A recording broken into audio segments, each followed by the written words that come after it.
I was pregnant at 16, only to find out my parents are both convicted felons running a crime syndicate. Go ahead and hit that subscribe button to never miss out on uploads. When I found out I was pregnant, I was scared. I had just turned 16, still figuring out who I was, and now I was going to have a baby. I thought the hardest part of my life was going to be the pregnancy itself, the constant worry about what people would think, how I would juggle school and a baby, and how my mom and dad would react. They weren't exactly thrilled, but they said they would support me.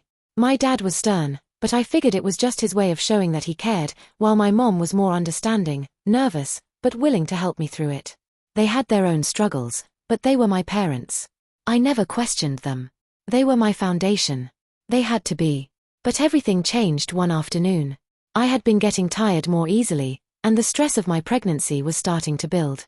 The weight of everything began to settle into my bones. One evening, I decided to do something simple. I was going through some old boxes of family photos in the attic when I found something I wasn't supposed to see. It was a stack of old legal papers, sealed and marked with a court stamp. Curiosity got the better of me, and I opened one of them. My heart dropped into my stomach when I saw the words, "Conviction for organized crime and money laundering." I thought I was seeing things. My parents. Criminals. It didn't make sense. The papers were from years ago, before I was even born. The more I read, the more I realized that the papers weren't about a misunderstanding. They were about serious crimes. They were about my parents, my mom and dad, being involved in a crime syndicate. I froze. I felt dizzy. Everything I knew about my family, everything I had been taught about what was right and wrong, suddenly felt like a lie. I didn't know what to do. The shock hit me like a truck. I didn't want to believe it. My parents. Running a criminal operation? The very people who had raised me. It didn't seem possible. I spent the next few hours in a daze, reading every document in that box, trying to piece together the truth. It didn't take long for me to understand the gravity of what was going on. My mom and dad weren't just small-time crooks. They were involved in something much bigger, something illegal on a scale I could never have imagined. But it was more than just a surprise. It was the first step into a nightmare I didn't even know existed. Later that night, I couldn't keep the secret anymore. I had to ask. I needed answers. I didn't know if I was ready to hear the truth, but I knew I couldn't pretend everything was fine anymore. "Mom," I said, standing in the kitchen as she made dinner, "I found something. I found the court papers." Her back stiffened. She didn't turn around immediately, but I could see her hand tremble as she set the knife down. When she finally faced me, her expression was colder than I had ever seen it. "Sit down, sweetie," she said, her voice far too calm for the storm that was rising inside me. I sat at the kitchen table, my mind racing as she slowly explained the truth. "Yes," she said, her voice low, like she was trying to keep something from shattering. "Your father and I were involved in a criminal organization when we were younger. We were part of a syndicate. But we stopped, years ago. We left that life behind. We got clean." I couldn't believe it. My head was spinning. "How could you not tell me?" I asked, my voice breaking. "How could you keep this from me? I've been living a lie." Her face softened, but there was no trace of apology. "We didn't want you to know. We didn't want you to be part of our past. We wanted you to have a better life, one that wasn't filled with the mistakes we made." "But that's not the point," I said, feeling the anger rise in my chest. "You lied to me, Mom. You kept this from me for years. And now I'm pregnant. How am I supposed to raise my kid knowing this about you too?" "I know you're angry," she said, her voice heavy. "And you have every right to be. But I didn't want you to inherit our mistakes. Your father and I went through hell to leave that life behind. We wanted you to have something different. Something better." I sat there, numb, staring at the floor. I had always thought my family was normal, boring even, but now I realized how much I didn't know about them. They weren't just my parents. They were criminals. My whole life had been built on a lie. "What else don't I know?" I asked, my voice shaky. My mother didn't answer immediately. Instead, she walked over to the sink and started washing dishes, as though avoiding my gaze. I had no idea what she was hiding, how deep this went. "Mom, please," I said, my voice almost pleading. "Tell me everything." She hesitated before finally speaking again. "There are things you don't understand yet. Things I can't explain. But what I will tell you is this. We left that life behind. We made sure you were safe. But it's not over. They'll come for us. And now that you know, they might come for you too." My world tilted on its axis. What do you mean? I whispered. The people we were involved with don't just let you go. They don't forget. And now, with you pregnant and tied to us, you're involved too. The weight of her words crashed down on me, and for the first time in my life, I truly understood what it meant to be trapped by your past. After my conversation with my mom, I couldn't sleep. I tossed and turned, my mind racing, trying to make sense of everything. The weight of the truth felt unbearable.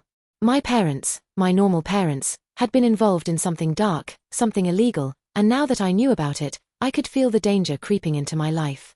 But it wasn't just the criminal past that haunted me. It was the fact that they had lied to me for years. How could they keep something so monumental from me? How could they let me grow up believing they were ordinary people, only to reveal the truth now, when I was about to bring a child into the world? The morning after our conversation, I tried to act like everything was fine, but my mind was stuck in a loop. I kept picturing my parents in this other life, this life I couldn't even begin to imagine. How many people had they hurt? How many lies had they told? I couldn't take it anymore. I had to know more. I waited until the house was quiet and my mom was in the living room watching TV. Then, I went back up to the attic, the place where I had found those court papers the night before. I felt like I was digging through someone else's life, someone else's mistakes, but now it was my life, too. I found more paperwork, more legal documents. Some of them were from years ago, some were recent. I looked at the names and the addresses. I didn't understand half of it, but I could see one thing clearly: they had been deep in a world that didn't care about people like me. They had been working with dangerous individuals, people who didn't follow the law, people who wouldn't hesitate to hurt anyone in their way. I flipped through the papers quickly, my heart pounding in my chest. And that's when I found something that made my stomach drop. There was a photo, a family photo, except it wasn't my family. It was a group of strangers, standing together in front of a warehouse with stacks of cash piled on a table in front of them.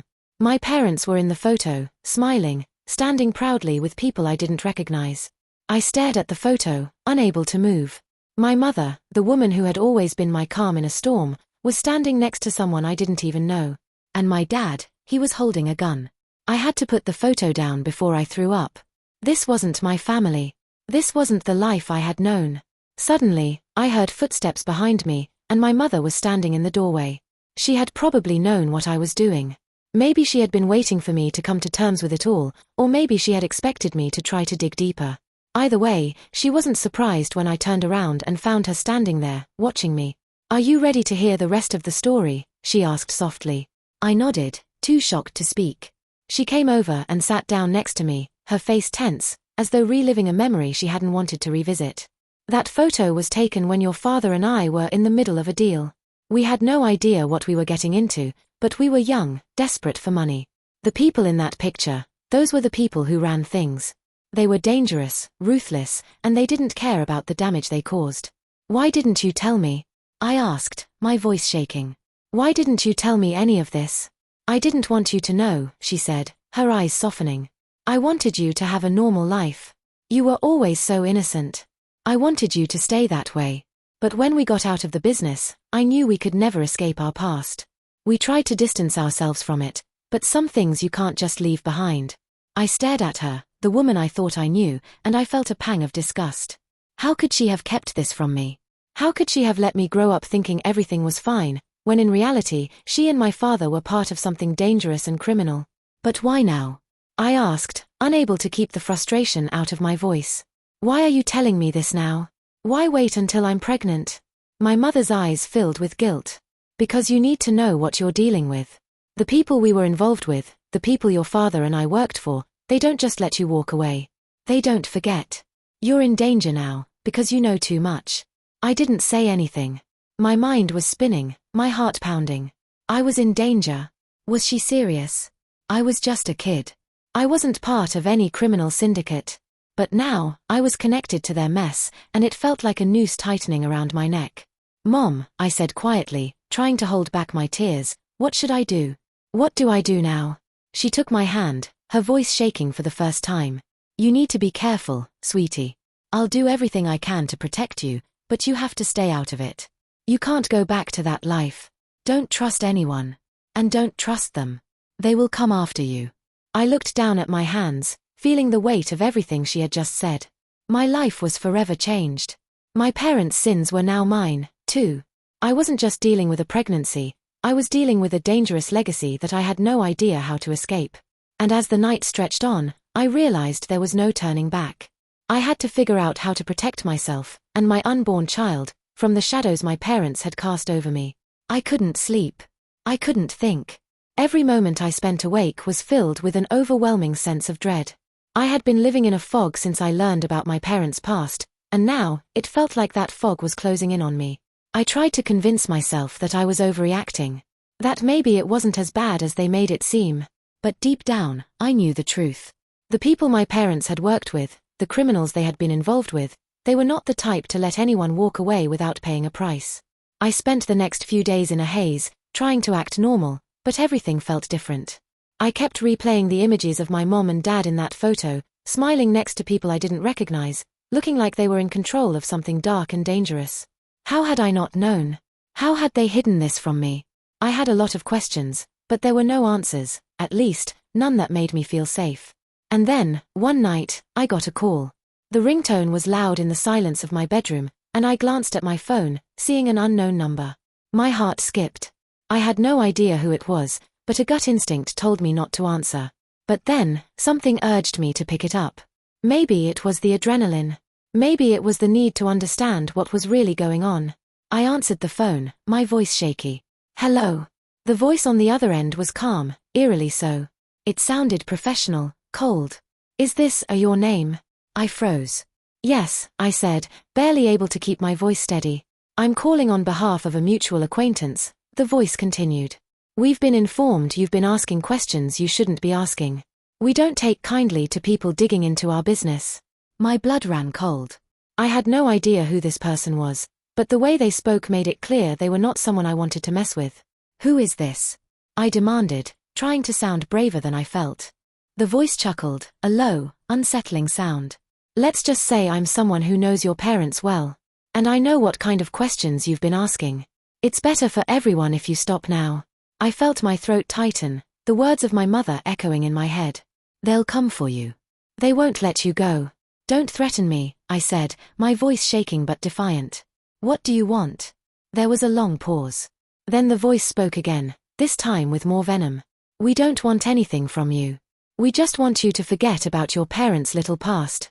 If you keep pushing, there will be consequences. You don't want that. Trust me. The line went dead before I could respond. I sat there, stunned, my phone still pressed to my ear. My mind raced as I processed what had just happened. Someone knew what I had found out. Someone was watching me. I was no longer in control of my life. This world I had been thrust into, it was bigger than me. And I didn't know how deep I was already in. I didn't tell my mom about the phone call. Not immediately. She had already told me to stay away from the past, to let it go, but I couldn't. I had to know what kind of danger I was really in. I had to know who these people were and what they would do to me if I didn't comply. The next day, I decided to take action. I couldn't just sit around waiting for them to come after me. I went to the local police station, hoping for some guidance, hoping that someone could help me understand what was really going on. I explained everything, about the phone call, about the papers I had found, about the life my parents had left behind. The officers were polite, but I could tell they weren't taking me seriously. They told me there was nothing they could do. They said the past was the past, that I should focus on the future. It was like they were brushing me off. You should be careful, one officer warned. If this is really as serious as you say it is, you need to protect yourself. But getting the law involved, it's tricky. Criminal organizations like this, they have ways of making sure people stay quiet. I left the station feeling more alone than I ever had. There was no safety net, no one to trust. I was on my own. The phone call, the warning, it was a sign that I had crossed a line, and now there was no going back. I returned home, my mind racing, my heart pounding. The feeling of being watched, of being hunted, crept in. It was only a matter of time before the people from my parents' past came for me. But I didn't know what to do. I was trapped in a world I never asked for, and the only thing I knew was that I had to protect myself and my unborn child. Whatever it took. The silence in the apartment was suffocating. Every time I walked around, I felt the weight of the truth pressing down on me. I could no longer pretend everything was okay. No matter how much I tried to focus on my pregnancy, the reality of my situation was always there, lurking in the back of my mind. I couldn't keep running from it. That night, I couldn't sleep. The phone call from that mysterious man was still fresh in my mind. The warning. The threats. The way his voice had sent chills down my spine, and the absolute certainty that he was serious. This wasn't just some weird coincidence. Someone, somewhere, knew exactly who I was and exactly what I had found out. I couldn't ignore it anymore. The first thing I did the next morning was take the rest of the court papers out of the attic and spread them across the kitchen table. I stared at the documents, trying to piece together the details of my parents' past. But it was like reading a foreign language. There were so many names I didn't recognize, so many transactions I couldn't understand. But the one thing that kept catching my eye was the name Marco Santini. It was a name that appeared on nearly every document. He was listed as one of the key players in the syndicate. He was the one my parents had worked with, the one they had apparently been indebted to. But what stood out even more was that the same name was on one of the legal papers that mentioned my parents' criminal conviction. Marco Santini was listed as a business partner, someone involved in high-profile illegal operations. My parents had been in deep with him, and from the looks of things, they hadn't been able to get out. I knew I had to learn more. I had to find Marco. But how? I spent the next few hours trying to search online for anything related to Marco Santini. I found a few old articles about organized crime, but they were all just brief mentions. There were no photos, no interviews, just vague references to criminal activities in the past. Nothing concrete. It was like he was a ghost, someone who didn't exist anymore. But someone that still had power, that much was clear. My phone buzzed. I froze. It was a message from an unknown number. I hesitated for a moment before opening it, my heart pounding in my chest. The message read, "We know you're looking. Stop digging into things that don't concern you. You're already in too deep." It wasn't the first time I'd felt the heat of the situation closing in on me, but this time it felt different. It was like a final warning. They were watching me. And the worst part, they knew what I was doing. I stared at the screen for a long time, my mind whirling. What was I supposed to do now? Was I just supposed to let this go? Forget everything I had learned about my parents? Pretend I was living a normal life when I knew the truth? But the more I thought about it, the more I realized there was no way out. If I let this go, they wouldn't stop. If I ignored them, they would keep coming for me. For my child. And then, a thought crossed my mind. What if I could turn the tables? What if, instead of letting them control me, I controlled the situation? I knew I had to act fast. I couldn't just sit here and wait to be caught up in whatever mess my parents had left behind. I had to make a move. But what could I do? I took a deep breath and made a decision. I was going to confront Marco Santini. The next few days were a blur of planning. I made calls, talked to people I barely knew, and pieced together whatever information I could find. Marco Santini was still in town, still running his empire behind the scenes, and I wasn't going to let him have control anymore. I had to go straight to the source. I managed to track down an address, an old, abandoned building on the outskirts of town. It was listed as a business but didn't have any real name associated with it. Just a facade. It felt like a trap, but I didn't care. This was my only shot at getting answers. I told my mom I was going to see a friend, but I didn't let her know where I was really going. I didn't want to put her in any more danger than she already was. She would just tell me to stay out of it, to protect myself, but I knew I couldn't walk away now. I drove to the building, my hands shaking as I gripped the steering wheel. The place looked deserted, its windows cracked, and its doors barely hanging on their hinges. But I could feel that something was inside, something waiting for me. This was it. The final piece of the puzzle. I walked in, my heart pounding in my chest. The inside was just as abandoned as the outside, but there were signs of life. Empty crates, discarded paperwork, and the faint smell of smoke filled the air. I felt like I was walking through a ghost town, but I pressed forward, determined to find what I came for. And then I saw him. Marco Santini. He was sitting in a dark corner, a faint light from a broken bulb overhead casting shadows over his face. He looked at me like he was expecting me, but I wasn't sure how much he knew. He wasn't a man who trusted easily, and I had a feeling this wasn't going to end well for me. Well, he said, his voice calm but laced with an edge. The little girl wants to play with the big boys. I stood my ground, refusing to let my fear show. I want answers. You've been hiding behind my parents for years, but now it's my turn. I'm not going to let you hurt my family anymore. He chuckled darkly. You think you can stop us? You think you're in control now? You're already too deep, sweetheart. But I didn't back down. Not this time. This was my fight now.